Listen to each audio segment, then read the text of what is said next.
La Tecla Muerta no se hace responsable de los comentarios compartidos por los invitados.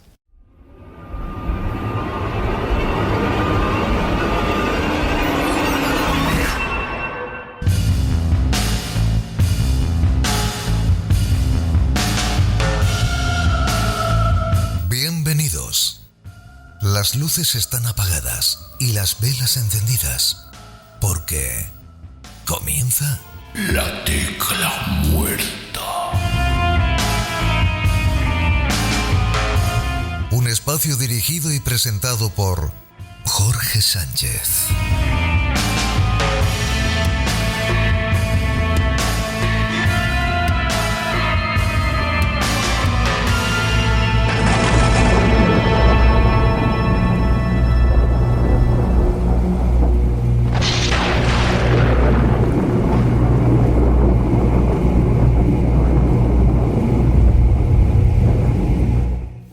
Buenas noches, soy Jorge Sánchez y esto es La Tecla Muerta. Esta semana estoy en parte solo ante el peligro, puesto que no va a haber entrevista con ningún autor, ninguna autora de ninguna novela de terror, aunque sí las secciones a las que estáis acostumbrados en el programa. Así que he decidido contaros mis propios terrores, compartirlos con vosotros y con vosotras. Si hablo de los terrores de los demás, ¿por qué no iba a compartir los míos propios? La verdad, toda la verdad y nada más que la verdad, es que siempre he convivido con muchos de ellos. Terror a la oscuridad es algo que hemos vivido todos desde temprana edad. Mirar debajo de la cama, cerrar la puerta del armario por si acaso. Y el más destacado de todos ellos, algo que compartí con mi querida Lola Yatas muchos programas ya atrás, creo que fue en la primera temporada, dormir dando la espalda a la puerta del dormitorio.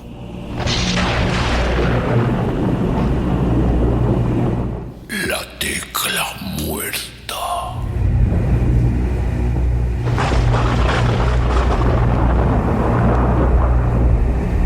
Soy consciente que esto último puede resultar eso mismo, infantil, estúpido y carente de sentido alguno. Pero sucede. Y es curioso porque efectivamente no creo que el hombre del saco vaya a aparecer en mitad de la noche para llevarme a la más absoluta de las tinieblas. Cuento con que todo lo que he leído, visto en la gran pantalla de cine y todo lo que me ha conformado como persona ha influido para que yo reaccione de esa forma. Pero insisto, es algo que genera en mi interior, me imagino que a vosotros y a vosotras también os pasa, una intranquilidad más que palpable. Te cuestionas, te preguntas a ti mismo, pero vamos a ver, bla bla bla bla bla bla bla, llamadlo instinto de supervivencia, paranoia surrealista o como os dé la gana. Pero así me ocurre. Llegado el momento, siento el irrefrenable, el ineludible impulso de darme la vuelta para comprobar que, en efecto, como bien sospechaba, ninguna entidad paranormal o sobrenatural acecha en el dormitorio. Como digo, es algo que no puedo remediar, ni tan siquiera fijaros hoy día a mis 46 palos. La mente humana, amigos, la mente analítica y la razón se van por el sumidero en cuanto el primer sueño, como suele decirse, se hace conmigo. Monstruos, sombras que se mueven en las sombras, ese montón de ropa que hemos dejado en la silla, en la mecedora, en la habitación, en el perchero, en cualquier parte, en el suelo, y que provoca en muchas ocasiones eso que llamamos pareidolia, no proviene de un submundo, no ha emergido ninguna entidad de ninguna parte. Son tus pantalones, es tu camiseta, es la chaqueta, es la bufanda, es la manta que ha caído al suelo. Pero así somos. Otro gesto cotidiano que creo que vivimos todos y todas y que tampoco está justificado es el darse media vuelta cuando recorremos un pasillo razonablemente largo o razonablemente poco iluminado. ¿Qué ocurre ahí? ¿Por qué actuamos de esa forma aún sabiendo que nada va a ocurrir? Tal vez no nos fiamos de nuestro entorno. Tal vez seguimos siendo ese mono que bajó del árbol para enfrentarse a sus propios terrores al principio de los tiempos. ¿Quién sabe? Nuestra idiosincrasia, nuestra manera de ser, nuestra forma de afrontar las cosas y sobre todo el miedo a lo desconocido, el miedo a lo que pudiera suceder o no, llegado el momento. Quizás necesitamos constatar que no existe realmente peligro. Si bien es cierto que vivimos tiempos, la verdad que no sé cómo calificarlos, vamos a decir adversos, por denominarlos de alguna forma, y que la realidad, como hemos dicho mil veces, supera la ficción, que en el día a día se dan sucesos que llegan a helar la sangre de cualquiera. No quisiera ser alarmista, puede pasar efectivamente lo menos esperado. Al final, ese estado de alarma, esa luz roja que nos previene de que pudiera suceder algo inesperado, está.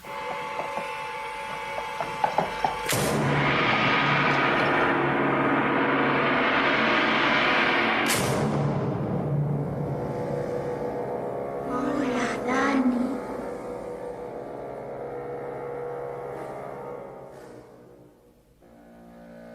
Ven a jugar con nosotras. Ven a jugar con nosotras, Dani. Para siempre. Siempre. Siempre.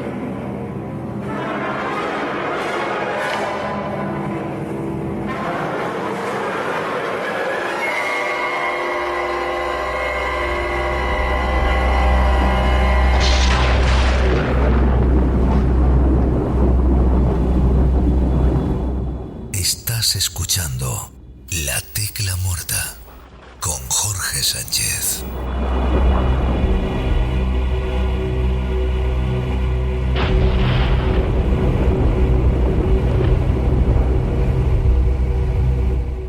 Damos un salto en el tiempo, nos remontamos a cuando yo era un crío, 5, 6 años.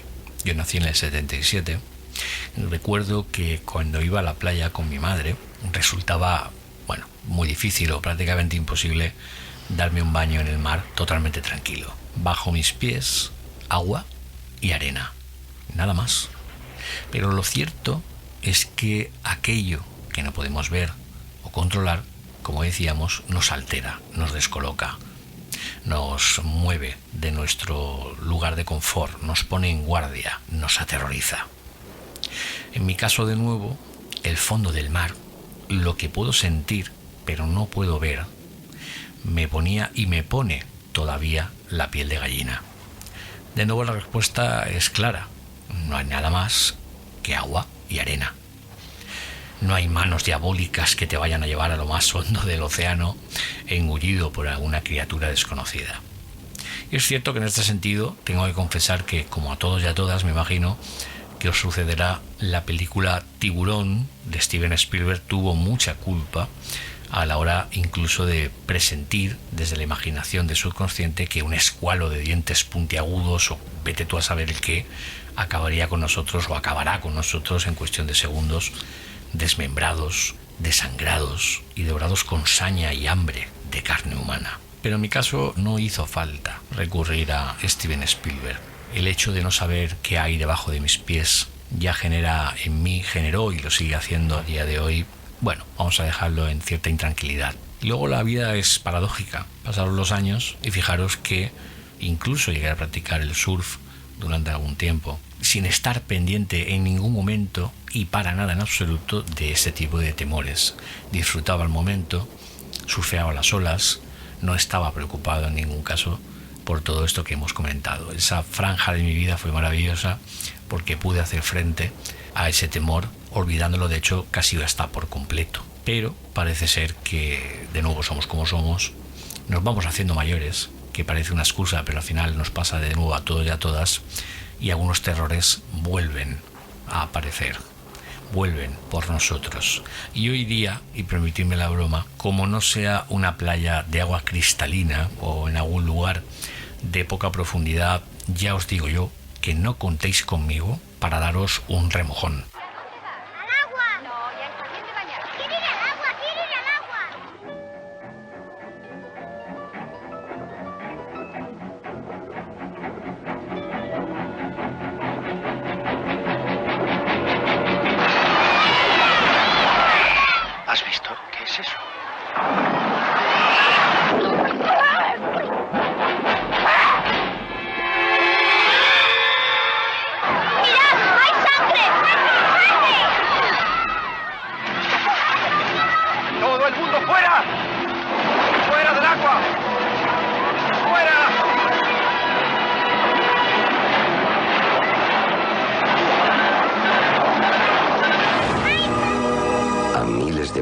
bajo la superficie, donde nada puede vivir, algo está vivo. Eso es el corazón de las tinieblas. Allá vamos. Esta cosa es enorme. Estamos a 160 brazas bajo el agua. Esto es un caldo de cultivo para todas las psicosis y paranoias imaginables. No estáis solos ahí. 80 metros y acercándose. Salid de ahí. 60 metros. ¿Estáis muy lejos? 40 metros. ¡Vamos, vamos, vamos, vamos! 20 metros. ¡Corred!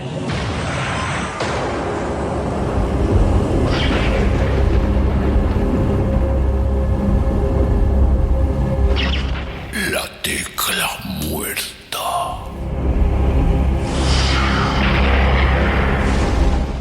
Traedme al bicho más asqueroso, peludo, peligroso, babeante y cuya picadura resulte mortal.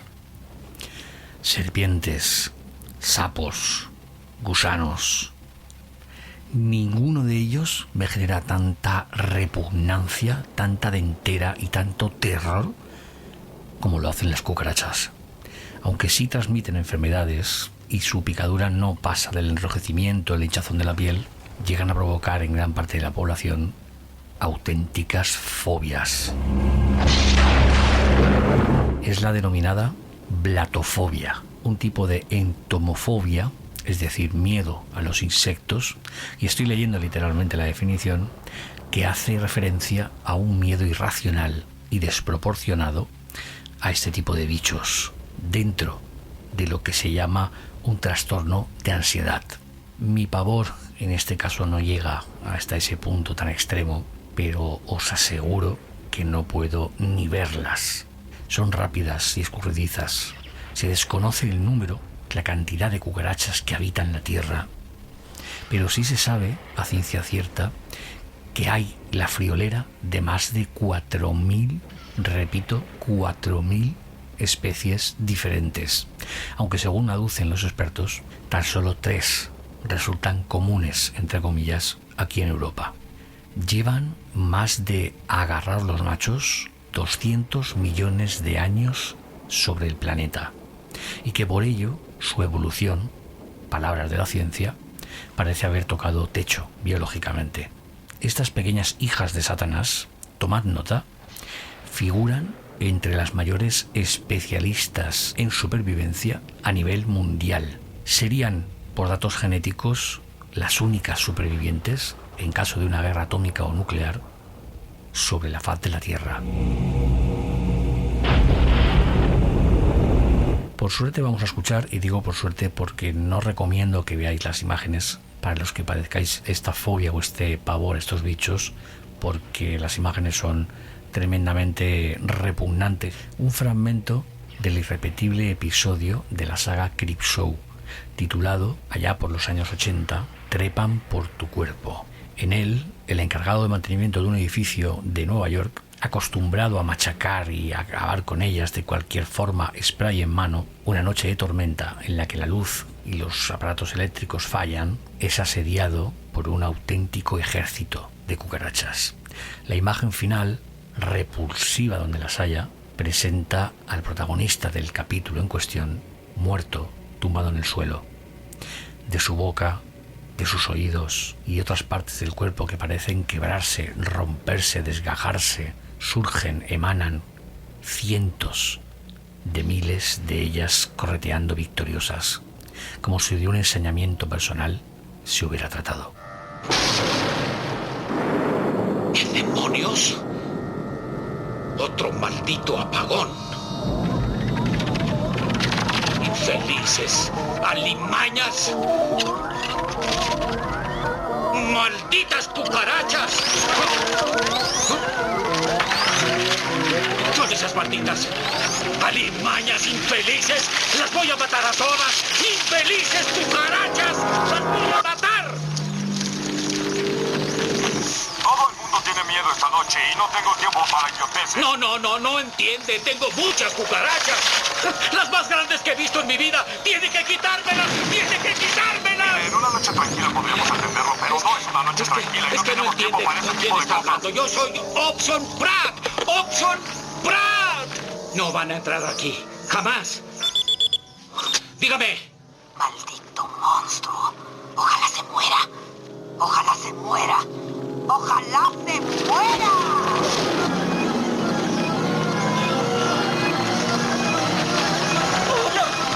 ¡No! ¡Déjenme! ¡No! ¡Ay, déjenme! ¡No! ¡Fuera! ¡Fuera!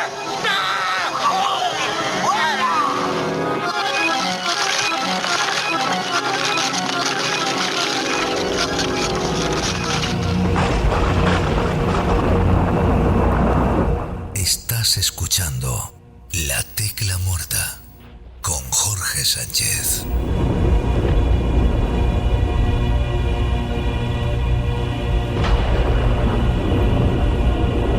¿Quieres agradecernos tanto tiempo de entretenimiento y esfuerzo? Ahora puedes hacerlo. Visita nuestro canal oficial de iVoox y haz clic sobre la tecla apoyar. Si lo haces y a partir de 1,49€ al mes, tendrás acceso a contenido exclusivo, solo para fans, relatos dramatizados de autoría propia al más puro estilo del canal, entrevistas y mucho más. Y todo ello sin publicidad. ¿A qué estás esperando? Apóyanos. Un pequeño gran gesto que nos ayudará a seguir trabajando para ti en la creación de contenido, con la misma ilusión de siempre.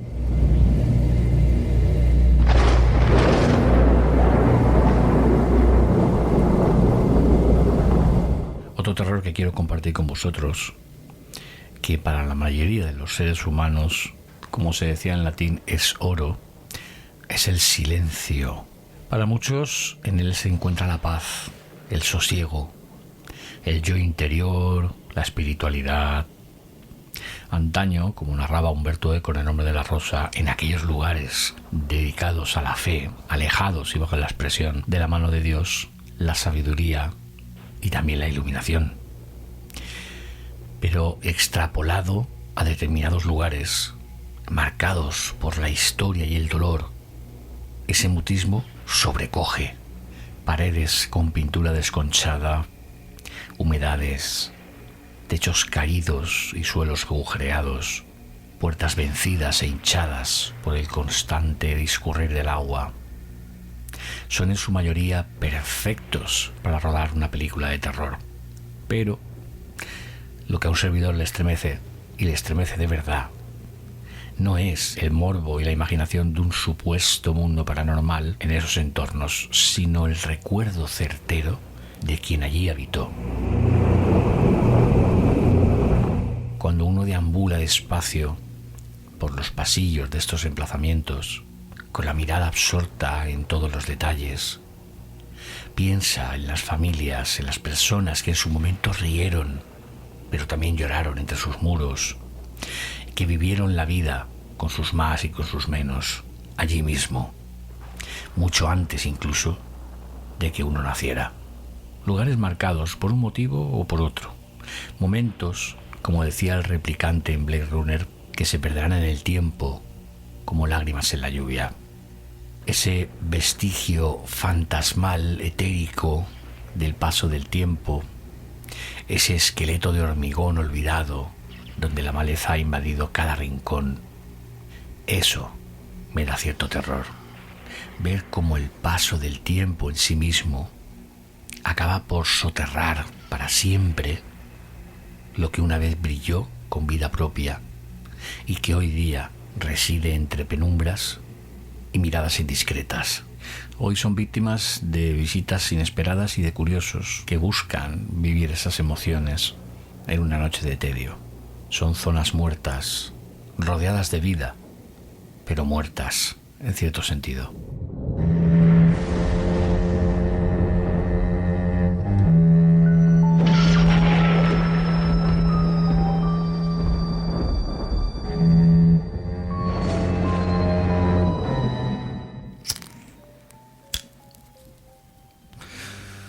Como decía, el cine y la literatura las han convertido en auténticos hitos de la geografía mundial. Allá donde viajemos, a las afueras de cualquier localidad, siempre habrá una casa, una mansión, una masía o un caserón cuya historia real haya quedado diluida por el paso de los años y que, en su defecto, las habladurías, o quizás no, lo dejo a vuestra elección, han terminado por provocar que nadie, absolutamente nadie, salvo algún desaprensivo, salte la valla que delimita la propiedad para buscar el susto y la estampida provocada por algún reflejo, o quién sabe si por algo más. Uno se va volviendo con la edad más crítico, más exigente con estas cosas del misterio. Y aunque para mí la realidad es algo más de lo que percibimos por nuestros limitados sentidos, uno se va hartando de sensacionalismos y tonos amarillos que lo impregnan, por desgracia, casi todo. Pero lo cierto es que llevo sobre mi mochila mucho recorrido ya, creamos o no en este tipo de asuntos.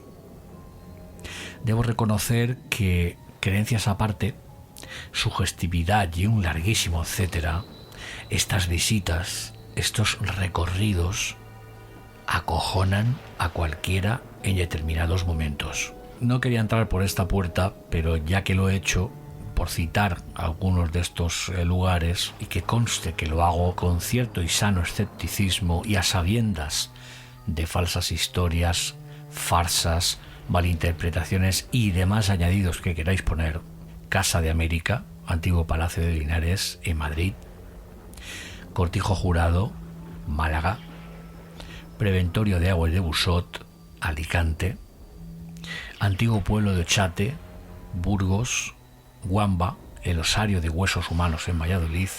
Si no habéis visitado este lugar, no perdáis la oportunidad. La archiconocida fábrica de muñecas de Segorbe, aquí muy cerquita en Castellón, aunque allí realmente ya no queda nada que pudiera provocar emoción alguna, en todo caso algún chichón o algún esguince en el tobillo por la situación de deterioro y el asalto, por desgracia, de algunos inaprensivos. Recordad, por favor, que son propiedades privadas, así que máximo respeto siempre. Estás escuchando La Tecla Muerta con Jorge Sánchez.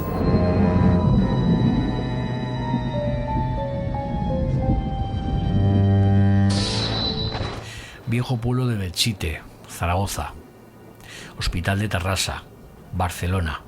En este caso, os recomiendo encarecidamente que escuchéis el programa que nuestro querido Carlos Bustos, presentador y director del Centinela del Misterio, dedicó a este emplazamiento.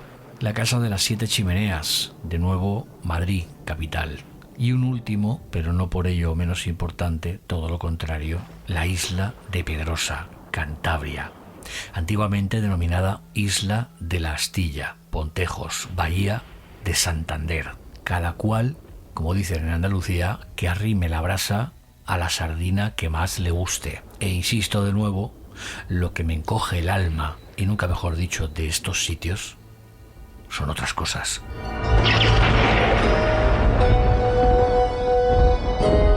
La Tecla Muerta.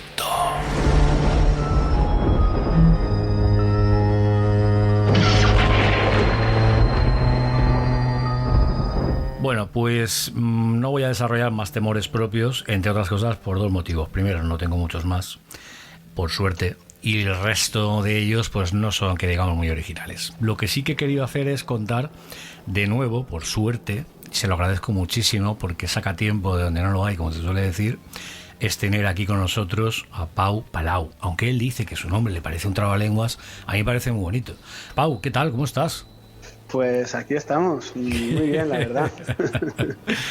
Bueno, ya sabéis, Pau Palau tiene su clínica como licenciado en psicología, la tiene en Valencia. Él recordará de nuevo dónde lo podéis localizar, y yo he querido pues invitarle de nuevo porque, bueno, como hombre que tiene una sapiencia extensa en cuanto a miedos, terrores y este tipo de cosas, como buen comecocos, que dirían algunos, como buen psicólogo, pues oye, pues hay que recurrir a quien sabe más. Y además nos llevamos muy bien, hay un ambiente muy discernido, o sea que bueno, pues estamos aquí, vamos a charlar un ratito, Pau, si te parece, de esto de los miedos. Vamos a empezar por los cimientos, si te parece. Venga, te dejo que me sorprendas. ¿Por dónde prefieres que empecemos? Bueno, vamos a definir, ¿qué es miedo? El miedo es una emoción. El miedo es una emoción de las 6 básicas que hay. Las 6 básicas quiere decir que todos tenemos esas emociones y una de ellas es el miedo. Eso quiere decir que cuando estamos hablando de una emoción básica, lo que estamos diciendo es que funciona antes de razonar. Primero sientes la emoción y después, en todo caso, introduces conceptos de razonamiento, que entonces cuando ya iríamos a emociones secundarias, ¿no? Por ejemplo, la diferencia entre el miedo y la humillación. La humillación implica que hay una vergüenza, que hay una... Ya has procesado la emoción. Yéndonos a ese concepto de emoción básica, yo haría la reflexión de para qué sirve, ¿no? ¿Para qué sirve el miedo? Posiblemente el miedo sea una de las emociones, si no decir la emoción, más importante en tanto en cuanto nos salva la vida. El miedo te predispone a afrontar una situación que podría acabar contigo. Te pone alerta, hace que tus músculos se tensen, tu tasa cardíaca se incremente, tu respiración se acelere. Un mecanismo de defensa, ¿no? Un mecanismo de defensa natural. Eso es un mecanismo de defensa natural y defensa supervivencial, ¿no? Con lo cual, sin el miedo, posiblemente no existiríamos ni como individuos ni como especies. Sí, seguramente, porque además somos jodidos, somos miedosos, nos da miedo todo, más últimamente. Somos miedosos y de hecho se juega mucho con el miedo. No sé si conoces la doctrina del shock, me ha venido ahora a la cabeza, de Naomi Klein, de cómo se utiliza el miedo desde la política y desde los medios precisamente para que al final aceptes, ¿no? Menudo melón acabas de abrir, ¿eh? Sí, no tenía que haberlo hecho. Menudo melonazo acabas de abrir, macho. No tenía que haberlo hecho, de hecho no lo tenía ni en la cabeza, pero conforme lo hemos dicho me ha salido y digo, hostia, esto puede ser que viera para un programa de 6 horas. Vamos, pero para 3 horas. Bueno, vamos a correr si te parece un tupido velo y no vamos a entrar ahí porque tela marinera, ¿eh? Además no me tires de la lengua porque yo en eso me pongo calentito, ¿eh? Sí, no, es para ponerse. Sí. Dicho esto, retomamos, ¿no? La idea esa de que el miedo nos permite sobrevivir, pero tiene algunos problemas. El afrontamiento clásico del miedo, cuando estamos hablando de miedo, la gente dice que hay 2 o en todo caso 3 respuestas posibles, ¿no? Las respuestas de huida, de lucha. Y en todo caso, la de inmovilización, el freezing, el quedarte quieto, el no hacer nada, que de hecho eso lo podemos ver mucho en el mundo animal. Los ratoncillos ahí cuando se sienten de estos y ya ven que no pueden huir, se tumban, se tiran arriba, ¿no?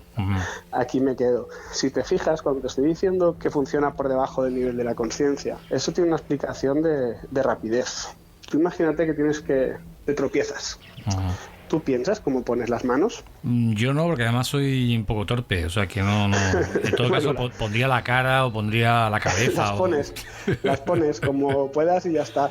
Pero si tuvieras que pensar cómo ponerlas, no llegarías a tiempo. No, claro. Tiene sentido que el miedo funcione por debajo del nivel de la conciencia. Primero me protejo y luego pienso a ver si eso que he hecho estaba bien. A ver si podía haber hecho otra cosa, ¿no? Entonces eso tiene problemitas, porque fíjate que una de las maneras que tenemos de resolver el tema del miedo es la huida. Me activo. Ese activarme que estaba describiendo con esas funciones fisiológicas, también con esa activación de los pensamientos, de la actividad cognitiva, en realidad es desagradable. Es decir, la sensación de miedo me genera malestar, hasta tal punto que lo tengo que resolver. Si huyo, me siento bien, me siento a salvo, la ansiedad que me genera ese miedo disminuye, me siento tranquilo, con lo cual asocio la huida a la resolución, al bienestar. Sí, al salvarte, ¿no? A pasar. Al salvarte. Eso lo hacemos mucho, Pau. Yo creo que es una cosa también que es intrínseca a nuestra especie, que al final lo que no existe, lo que no veo, lo que escondo debajo del felpudo, pues por ahí está. Sí. Luego te daré una cita que tenía preparada, pero luego te la digo, que no la quiero soltar ahora, no quiero abrir un melón nuevo. Al final, el problema de la evitación es que es el principio de la fobia. Si yo empiezo a decirle a mi cuerpo que la manera de resolver mi miedo es huir, al final genero una fobia. Cuanto más lejos esté, más tranquilo estoy, más seguro estoy. Es un poco como la ley de la superstición, ¿no? Te acabas creyendo que por no pasar por debajo de una escalera, correcto, y con lo cual ya, pues cuanto menos pases por debajo de la escalera mejor, y al final lo que pasa es que le puedes llegar a tener miedo a las escaleras. Y además es muy gracioso, permíteme que te interrumpa, porque luego ahí entramos todos, somos muy hipócritas, porque en ese sentido, cuando tú preguntas, que yo he hecho muchas encuestas por la calle, micrófono en mano, para otros programas y otras cosas, y preguntaba esto clásico de uno, ¿y qué te da terror? ¿Cuál es tu miedo? ¿O eres supersticioso? Generalmente la respuesta es, no, yo yo en estas cosas no creo, esto son todo supercherías y tal. Sí, pero si puedo evitar pasar por la escalera, mejor. Hostia, claro, sí. Claro. No, la verdad es que somos una especie de caguetas, y eso lo digo siempre, que además como cagueta especie que somos, cuando hemos tratado de controlar algo, lo que hemos hecho, lo dije el otro día, es tratar de hacerlo desaparecer, en el sentido de aniquilarlo o someterlo, ¿no? Un poco lo que no conozco, pues lo someto. Hay que entender eso, que el miedo es un mecanismo que funciona primero y luego pide respuestas de a ver si lo he hecho bien o lo he hecho mal, pero que en realidad, si no fuera así, moriríamos más de una vez tontamente al no ponernos alerta, ¿no? Con lo cual es interesante no renegar del miedo, pero también saber cómo gestionar la respuesta, ¿no? No es tanto importante la intensidad del miedo a veces como su resolución, porque es que hay veces que hay cosas que pueden generar mucho miedo. Si tu vida realmente está en peligro, es normal que sientas mucho miedo, con lo cual la manera en la que te tienes que enfrentar a ese miedo es de manera muy intensa. Incluso a veces tienes que huir, obviamente, porque la solución no es otra, ¿no? Pero esa huida que a veces hacemos por no enfrentarnos, pues lo evito, a veces conduce a ese malestar, ¿no? A esa fobia. Y por otra parte, lo que sería el miedo acumulado, el miedo crónico, que eso sí que te incapacita, porque al final dejas de confiar en ti, dejas de confiar en que pueda pasar nada bueno, y los miedos a veces se extienden. Es decir, si tengo miedo a hacer no sé qué, pues acabaré desarrollando un miedo o una desconfianza hacia otra cosa que se le parezca. Entonces, todo el tema de la resolución de los miedos es muy, muy interesante a la hora de la autoestima, de la confianza, de la seguridad, que son cosas que vemos mucho en terapia, ¿eh? Es algo reiterativo, ¿no? Que tú ves como profesional el día a día, ¿no? La inseguridad es miedo. Incertidumbre la inseguridad acaba cimentando una autoestima frágil. ¿En qué se basaron esos miedos? Aquí hay una cosa muy interesante. Desde la psicología, podríamos decir que hay dos grandes corrientes que se han encargado de los miedos. Hay más, ¿no? Pero las dos más grandes, las dos más conocidas, podríamos hablar, por ejemplo, del psicoanálisis y irnos al tema junguiano. ¿Conoces un poquito acerca de los arquetipos? Sí, claro, me gusta Jung, los arquetipos. Claro, arquetipos, el miedo atávico viene de ahí. El miedo atávico habla del inconsciente colectivo, ¿no? De cómo existe una supramente en la que todos tenemos ahí, y por tanto eso explicaría que existiesen miedos que están enraizados en nuestro, llamémosle, genoma, ¿no?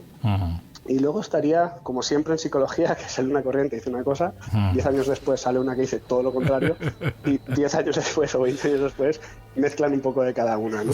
Entonces, la siguiente sería pues la parte un poco del conductismo que dice que somos tabula rasa. Somos tabula rasa, ahí no hay miedo atávico ni tutía, ahí todo es aprendido.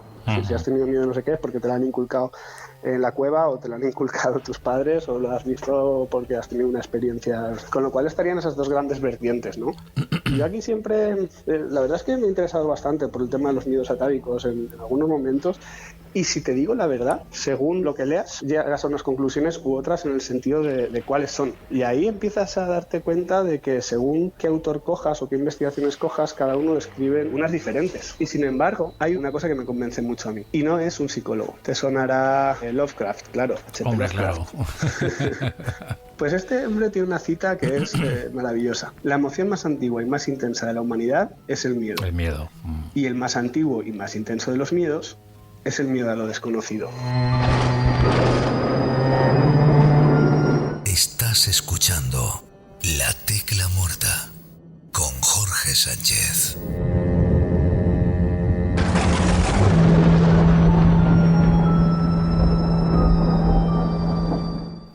Fíjate cómo además utiliza también Lovecraft el concepto de lo primigenio, ¿no? Y establece el horror cósmico ese, pero lo primigenio, y lo convierte en una especie de dioses aberrantes. Y yo creo que tiene ciertos paralelismos pues con la época también, precisamente del tema de Jung y todo esto. Pero tenía mucha razón. Quiero decir, si algo tenemos miedo como especies, es a lo desconocido.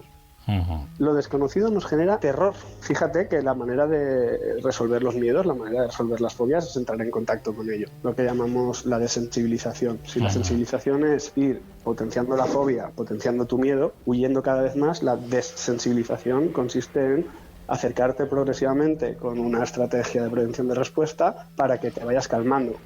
no superando el umbral que puedes tolerar, que es la estrategia clásica de la España, ¿no? Sí. Tienes a los perros, toma 3 pitbulls. Ahí ya te tienes miedo a nadar, toma, a la piscina, sin flotadores, ya se te ha pasado. Sí. Esa manera en la que te enfrentas al miedo, pero de forma en la que lo puedes ir tolerando, ese acercamiento, ese ir haciendo conocido lo desconocido, es lo que te va precisamente liberando de los miedos. Mientras te escuchaba, que mi mente que no para, se me iban ocurriendo un montón de cosas que plantearte para seguir hablando del tema, porque bueno, podríamos hablar realmente, como te decía antes, 2 horas, 3 horas, y es algo que te planteo, ¿no? Vamos a abrir un poquito ese melón. Y de igual modo que hemos caído, y esto el mundo de la farmacología lo ha... y es su defecto la psiquiatría, que es la que receta la farmacología, están de acuerdo, y es que vivimos en una sociedad profundamente enferma en muchos sentidos, eso es obvio, por muchos motivos, pero de igual manera, y esta es la pregunta que te lanzo, de igual manera que nos automedicamos, el paracetamol, el ibuprofeno, hoy ya es más complicado hacerte con un antibiótico, de igual manera que hay automedicación, hay autogestión de esas emociones mal llevadas que pueden provocar, como tú decías, o desarrollarse o convertirse después en una fobia o en algún tipo de problema más profundo, crisis de ansiedad. Es decir, que la cantidad de desinformación y la cantidad de autogestión, que oye, si hay alguien que se autogestiona sus emociones y consigue llegar a buen puerto, pues oye, chapó, ¿no?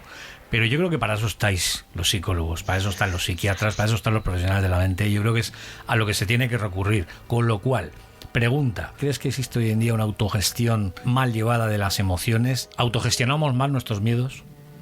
Me gustaría quizá quitar el término autogestión, porque autogestión me gusta desde el punto de vista que en realidad el concepto de la psicología no es el de la medicina en tanto en cuanto es médico-paciente, ¿no? El médico se encarga y te cura.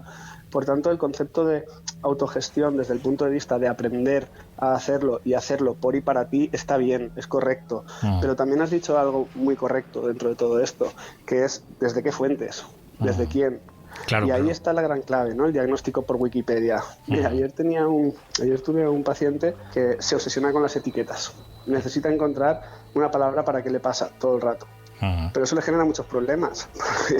En la psicología, los diagnósticos, si te coges el manual diagnóstico, pues se basa en determinados números de síntomas, determinados números de veces, en qué frecuencia, en qué periodo, en qué intensidad, y sobre todo en una cosa muy importante, cuánto problema te supone para tu vida, ¿no? de dificultad. Con lo cual, sí, encuentro mucha desinformación, encuentro mucho diagnóstico por Wikipedia, encuentro mucha autoayuda desde el punto de vista de, no nombraré marcas comerciales, pero estas tacitas con eslogans de sonríe a la vida y la vida te devolverá una sonrisa, ¿no? Como si fuera tan fácil. Ahí estás triste, pues ponte feliz, cosas así, que a veces son eslogans de 3 al cuarto y que precisamente cuando la gente no le funcionan, lo que hace es frustrarse más, ¿no? Añadir un peso de es que debería sentirme mejor. Sí que lo hay mucho, y de hecho con eso a veces estoy un poco cabreado, porque me encuentro desastres que podrían haberse resuelto mucho antes, con mucha más facilidad. Claro. Sí. Claro, porque además, como te decía, se pone de moda, y lo has citado tú, no lo he dicho yo, es cierto, esa es la palabra, autoayuda. Autoayuda para dejar de fumar, autoayuda para superar una crisis de ansiedad, autoayuda para una depresión, autoayuda... creo que se han mezclado conceptos, Pau. Nos ha pasado como en otros contextos de la vida que hemos mezclado peras con cebollas y no tiene nada que ver, creo yo, llámame ingenuo. Sí, ¿no? La gran medida de la autoayuda se basa en que a alguien un día le funcionó. Precisamente la psicología ha huido de eso y se ha basado en la estadística. Es decir, si a uno le funciona un día, pues es que a lo mejor ha tenido suerte, y si cuenta su experiencia y resulta que el que la lee le funciona, bien, pero si a unos cuantos no funcionan, algo cojea, ¿no? Entonces, en ese sentido. Sí. Y si eso nadie te lo dice y tú estás siguiendo un método, una manera de hacer las cosas de un libro de autoayuda porque alguien lo escribió, porque le vino bien, de repente a lo mejor dices que soy una mierda de persona, y todavía lo hacemos más grande, ¿no? Lo cual claro. es el gran problema de ese tipo de manera de trabajar. Yo soy bastante partidario en ese sentido de la escuela de Capafón, lo que vale, lo que tiene empirismo detrás. Por lo menos como para sustentar que eso funciona en estas condiciones, con estas variables, de estas maneras de hacer, ¿no? La terapia es personalizada. Por supuesto. De hecho, es personalizada en lo que tiene que ver con tus miedos, que no tienen por qué ser para nada, con lo que tiene que ver con los miedos de otra persona y con los pasos que puedes dar también en ese tema de prevención de exposición con prevención de respuesta, ¿no? Y esa exposición exposición, por ejemplo, a través de la hipnosis, es una exposición que no es presencial, es una exposición en imaginación. Es decir, sugestiones, le haces imaginar a las personas, y ahora también están apareciendo con realidad virtual, que tiene mucho sentido también poder manejar la exposición a través de un contexto. Además, es que no es fácil subir a alguien, por ejemplo, a un avión, porque tiene miedo a volar, ¿no? Hostias. Entonces... Acabas de darme en el clavo, porque perdona que te corte otra vez. Yo era de los que pedía ventanilla y ahora me da pavor, Si puedo ir en coche, en tren, en barco, en camello, genial. Si puedo evitarlo... Una de las cosas que tienen mucho que ver con el desarrollo de las fobias y de los miedos es el discurso, la narrativa, el diálogo interno, el cómo me cuento. Fisiológicamente, el miedo que puede sentir una persona siendo atracada es muy similar al que sentiría una persona subiéndose a una montaña rusa. ¿Cuál es el resultado? La experiencia final es totalmente distinta. Acabará una y acabará otra, y con una te sentirás, vete a saber cómo, y con la otra pues contento, ¿no?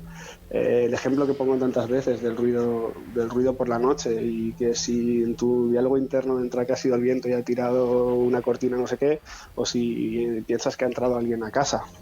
Con lo cual la narrativa tiene mucho que ver también con las sugestiones, con lo que me creo y por tanto que experimento. Le vamos dando... Hablo por mí, yo le fui dando bombo, lo fui razonando. Sí, no es la palabra, ¿no? Porque si lo razonas, evidentemente, lo anulas. Pero bueno, no, porque si tus razones motivan el tenerle miedo, bueno, también. y te las crees, por eso tengo que es una cuestión de narrativa, es una cuestión de discurso. Joder, pues será que yo no hablo, me cago en la puta.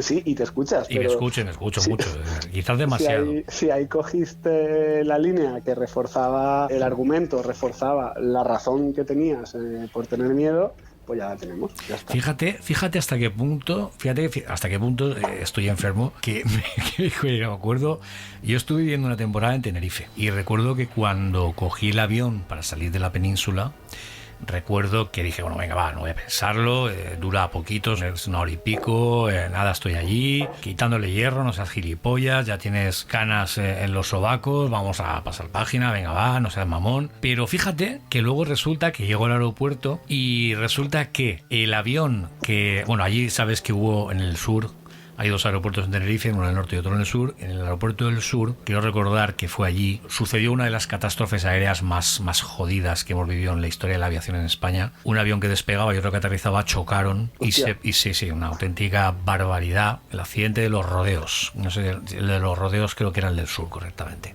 Sí, no me enrollo. Resulta que me voy al aeropuerto, llego allí y resulta que el avión que iba a coger aterrizaba en los rodeos, donde había sucedido el accidente. El modelo del avión, fíjate que me dio por mirar hasta el modelo del avión que iba a coger. Soy así de idiota.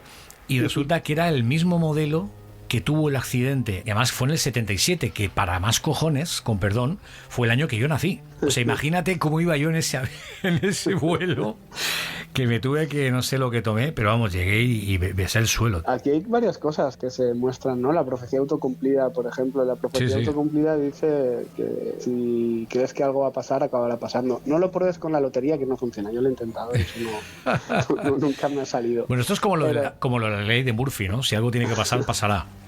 Sí, en este caso la profecía autocumplida se basa en la idea de dónde diriges tu atención, ¿sabes? Si tú crees que yo voy a ser un idiota, estarás centrado en todas las cosas que dicen que soy un idiota, en si evito pagar un café, en si le digo no sé qué, pero no estarás atento a todas las cosas que demuestran que soy una buena persona, ¿no? Pues por ejemplo, pues va un poco en la línea, en esa línea de foco atencional en el que estás pendiente a todo lo que refuerza tu miedo.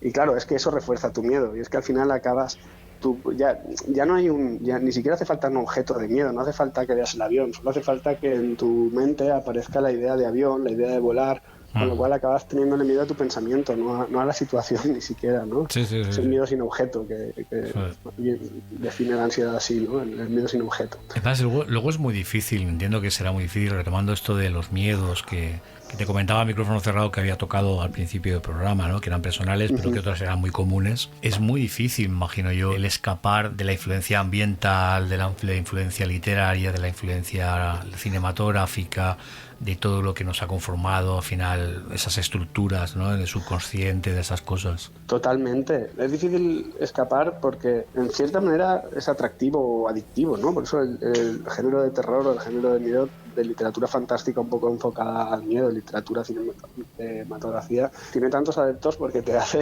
experimentar, porque te hace tener sensaciones, porque te hace estar ahí en el límite del gusanillo, un poco como la montaña rusa esa, ¿no? Pero claro, eso genera etiquetas, eso genera estereotipos, eso genera sugestiones.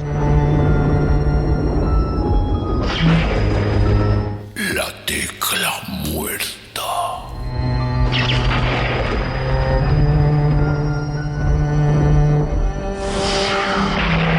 Bueno, te voy dejando ya, Pau. Te voy a dar las gracias. Miedo a la oscuridad, como decíamos, miedo a lo desconocido, sobre todo a lo desconocido, a lo que no conocemos, a lo que nos es extraño, ajeno, lo que no hemos experimentado, que puede ser saltar en paracaídas, comer algo que nunca hemos degustado en nuestra boca, tener una experiencia diferente, adentrarte en las tinieblas, ya que hacemos un programa de terror, etc, etc, etc, etc. Bueno, Pau, lo dicho, Clínica de Yago, Valencia. Recuérdanos, por favor, la dirección.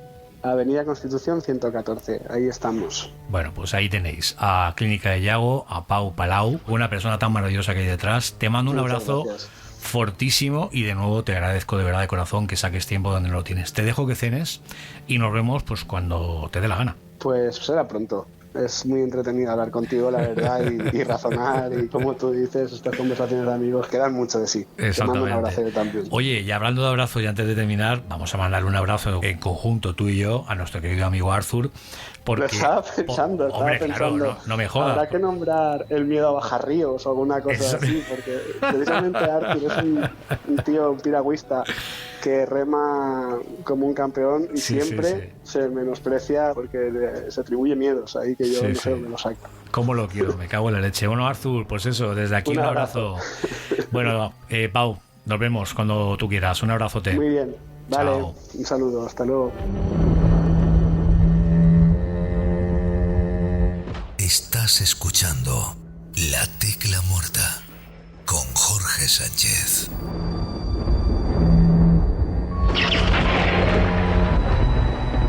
Bueno, y vamos a ir ya cambiando de tercio y vamos a entrar en la sección Tinta Roja, que si recordáis suena así. Who's afraid of the big bad wolf?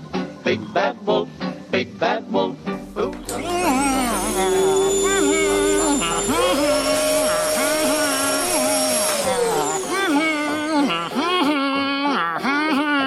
¿Puedo saber qué cojones pasa ahora? Me parece que voy a tener que ir yo en persona a hablar con ese inquilino tuyo de la tecla no sé qué del carajo. ¿Quieres callarte? Por una vez que tiene buen gusto no pienso quejarme. ¿Sabes qué te digo? Que por una vez sí que tengo ganas de levantarme de aquí y mandarte al mismísimo infierno, vieja de la verga. ¿Ah, sí? Mejor será que no lo intentes, bola de sebo. O te daré una buena patada en ese culo, vieja cebosa. Joder con la vieja. Pilar Alda, ¿qué nos traes esta semana a los oyentes de La Tecla Muerta? Algo verdaderamente terrorífico y no solo por la portada, sino una obra extraordinaria. Una historia realmente macabra de manos de Amanda, una chica de 36 años, arquitecta, bastante famosa, que está casada y tiene una vida muy ordenada. Pero todo eso va a cambiar, empieza a obsesionarse con playas carmesís y olor a sangre, hace cosas que ella no recuerda haber hecho, ya solo a partir de un toc-toc en las paredes. Al parecer, en dichas acciones que hace en su trabajo dejan ver algo que ella piensa pero no ha hecho y empiezan a comerle la cabeza. Estoy hablándoos de la novela de Acércate de Sara Grant de la Biblioteca de Carfax, una editorial que no es muy conocida, especializada en novelas de terror. Acércate es una obra que habla sobre un demonio, conocido como Naham, que es la madre de los demonios o la gemela de la bíblica Lilith. Este demonio, a lo largo de la historia, lo que va a hacer es perseguir y meterse en la historia de Amanda. Va a obsesionarla, va a hacer que haga cosas que nunca ha hecho, incluso a descolocar toda esa vida perfecta que ha tenido a lo largo del tiempo. Que le va a joder la vida, vamos. Básicamente sí, o sea, aparte de que pues su pareja va a ver que esto está cambiando la Amanda que ella creía que era. Aquí entra un debate filosófico que yo os lo dejo a vosotros cuando lo leáis, y yo creo que realmente esta escritora lo que ha hecho es usar un demonio para darle voz a lo de callarnos el cómo somos. Yo creo que Amanda era así y pensaba así, pero por cosas de la vida, para intentar tener una vida estable o normativa, dejaba de hacer todo lo que ella pensaba, y esa es básicamente la conclusión de toda la obra. Pero lo bonito de aquí es que en muy pocas páginas, porque tiene solo 100 páginas, te absorbe y te llega a creer que lo que Amanda, aunque esté haciendo cosas muy malas como incluso asesinatos, lo esté haciendo bien, porque se lo merece. En realidad es una novela cortita que quería traer porque me lo leí este año en la Feria del Libro, por cierto, en junio. Lo tiene todo, la buena trama, una portada bellísima, que a mí me encanta, y encima es una autora que yo creo que hasta día de hoy no habíamos traído ninguna autora, y quería darle ese toquecito de, pues en las mujeres también escribimos terror.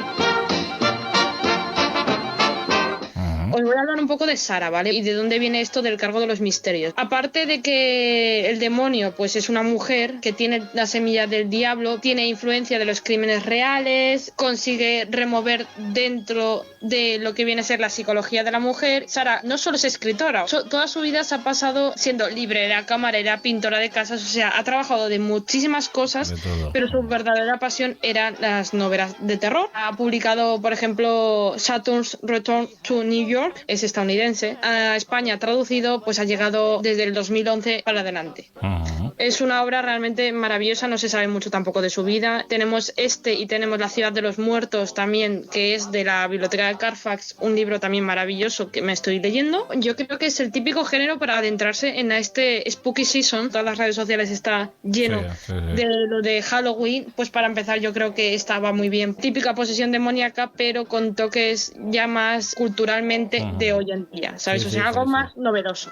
Tengo que decirte que bueno, yo ya sabía de este título porque, bueno, por redes sociales, concretamente Instagram, que es la que nosotros utilizamos para publicitar el programa, se ve bastante esta portada, se ve bastante este libro, va y viene, aparece en publicaciones, en recomendaciones, en fin, me he leído, mirar esto, en fin, yo de hecho personalmente le había dado algún me gusta en alguna ocasión, pero no conocía en profundidad ni a la autora ni a la obra. Un dato curioso sobre la portada, que aparte de que ya es llamativa, yo la tengo como exposición, es que ese es el propio demonio como tal. Cuando tú lees la historia, el demonio, que es una mujer, la describen tal que así en un lago rojo, o sea, todo rojo, la tierra roja, Amanda con el demonio como si fuese, digamos, una relación sexual entre ellas, una cosa muy curiosa y muy nueva, como si tuviesen una especie de relación lésbica, cosa que también aún más aumenta eso que he dicho de que es más novedoso en el día de hoy, pero que es maravillosa como la describe. Es una chica barra demonio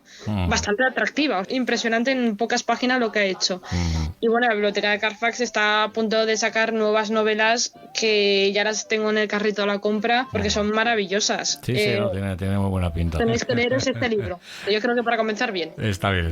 Bueno, lo dejamos ahí como spoiler para futuras secciones de A Tinta Roja. Oye, Pilar, ya que hablamos hoy, yo sé que no lo sabías, de miedos, de qué es el miedo y de los miedos particulares, ¿puedes compartir aunque sea uno de tus miedos? A ver, si yo me tengo que dormir en una habitación donde esté lleno de muñecas, ya te digo yo que ahí no duermo. Que ahí ni de coña. Al igual que los insectos, ¿sabes? A la mayoría de personas nos dan un poco de asco. La mente humana es lo que más miedo me da. Sí, desde luego. Ahí confluimos todos que el propio ser humano es el bicho más raro que hay aquí encima del planeta. Bueno, pues Pilar, te agradezco porque sé que me has dicho de nuevo, como siempre, que vas hasta arriba, estás en la uni, estás haciendo muchas cosas. Sí, pero nunca me olvido de esto y me encanta, la verdad. Ya sabes que este es tu espacio. Es cierto, y si te fijas, además, cuando has mencionado que no se ahondaba en esto de que las mujeres autoras y todo esto que has mencionado, es cierto que en líneas generales a veces ocurre, pero no aquí, porque en La Tecla Muerta, haciendo un repaso creo que fue hace una semana aproximadamente, de los autores y las autoras que habían pasado por aquí, y el 80% han sido mujeres. Así me gusta. A lo largo de la historia las mujeres no han escrito y ahora es el momento para que ahora escriban y saquen todo su poder. Es una maravilla que hoy en día pues se le dé tanta visibilidad y más en el campo del terror. Bueno, pues Pilar, nada, te vamos despidiendo, te mando un abrazo muy fuerte y, como digo siempre, hasta la semana que viene.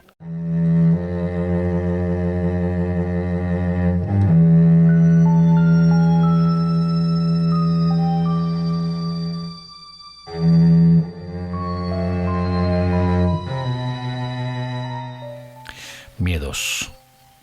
Cada uno afronta los suyos como buenamente puede. Miedos clásicos, refritos y persistentes. Miedos incomprensibles e irracionales. Miedos incluso insípidos. Y otros muy, pero que muy suculentos. Morbosos, cinematográficos, inventados, contagiosos, pero miedos, a fin y al cabo.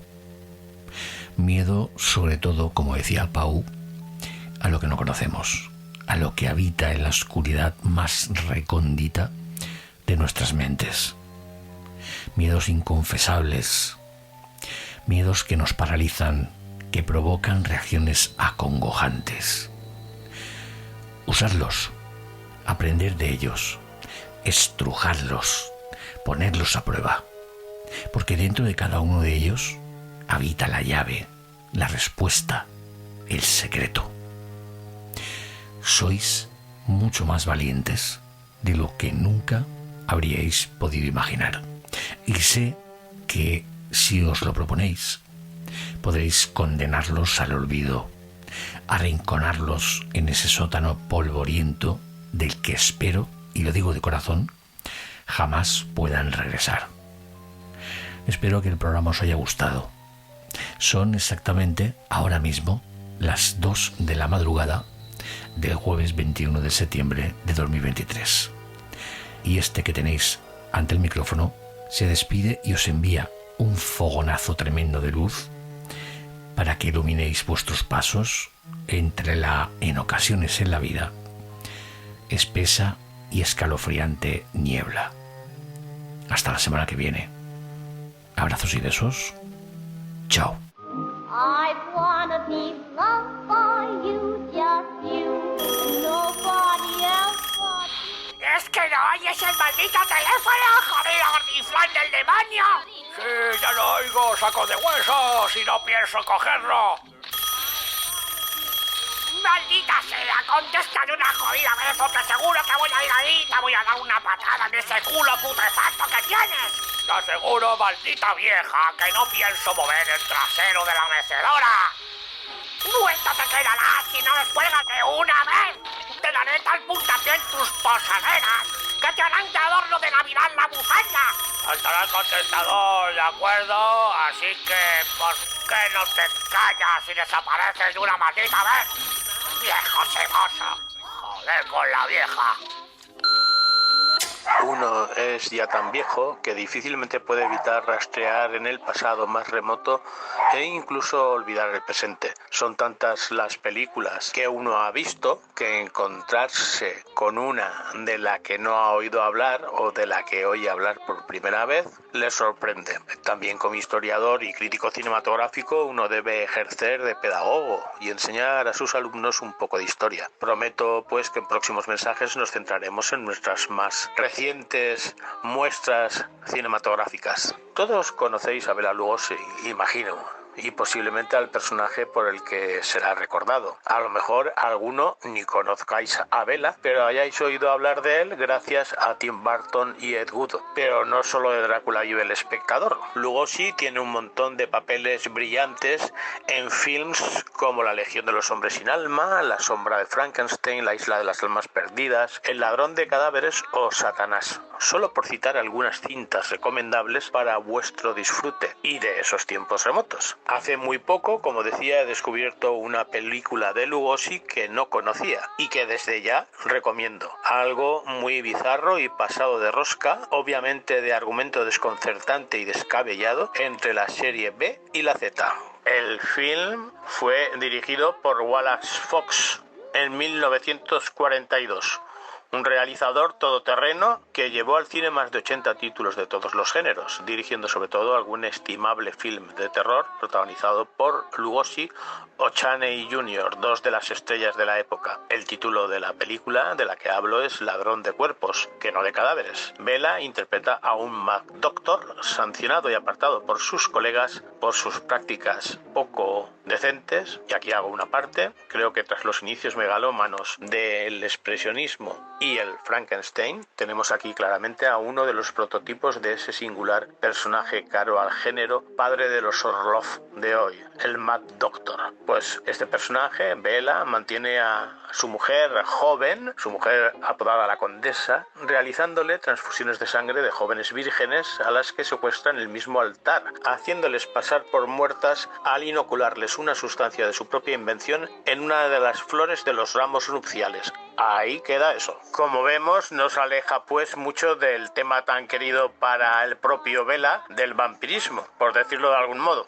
Una atrevida periodista ayudada de un médico rival destapará todo el pastel. El Mad Doctor no es tal si no se hace ayudar de seres deformes y dementes. En este caso, uno de ellos es Ángelo Rosito, antiguo fenómeno de feria y actor aquejado de acrondoplasia, que se hizo muy famoso con su papel en la obra maestra de Todd Browning, La parada de los monstruos. La condesa es Elizabeth Russell, que ese mismo año interpretó a una misteriosa y gatuna mujer en La Mujer Pantera.